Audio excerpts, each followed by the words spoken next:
নমস্কার, কলকাতা টিভিতে আপনাদের সকলকে স্বাগত। কলকাতা হাইকোর্টের রায়কে চ্যালেঞ্জ জানিয়ে সুপ্রিম কোর্টে আবেদন অভিষেক বন্দ্যোপাধ্যায়। চোখের চিকিৎসার জন্য বিদেশ যেতে চান অভিষেক বন্দ্যোপাধ্যায়। কলকাতা হাইকোর্টে তিনি আবেদন জানিয়েছিলেন। বিচারপতি সৌগত ভট্টাচার্যের প্রস্তাব ছিল যে এসএসকেএমে বিশেষজ্ঞ বোর্ডের কাছে তাকে হাজিরা দিতে হবে এবং সেই হাজিরা দেওয়ার পরে তারা তাকে পরীক্ষা করে দেখবেন তার চিকিৎসা ভারতবর্ষের কোনো রাজ্যে হওয়া সম্ভব না বিদেশে গিয়েই তাকে করতে হবে।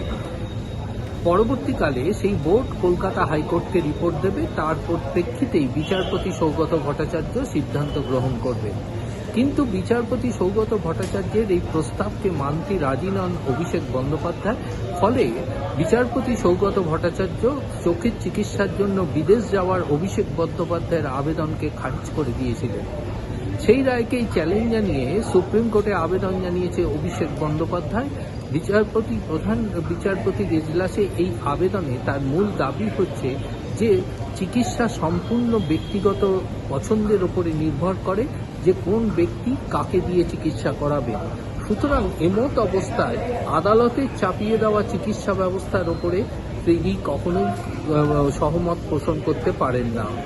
মূলত তিনি এর আগেও চোখের চিকিৎসা করেছেন এবং যেখান থেকে চিকিৎসা করেছেন সেখান থেকেই তিনি কিন্তু পরবর্তীকালে চিকিৎসা করাতে চান, তাই তাকে অনুমতি দেওয়া হোক বিদেশ যাওয়ার।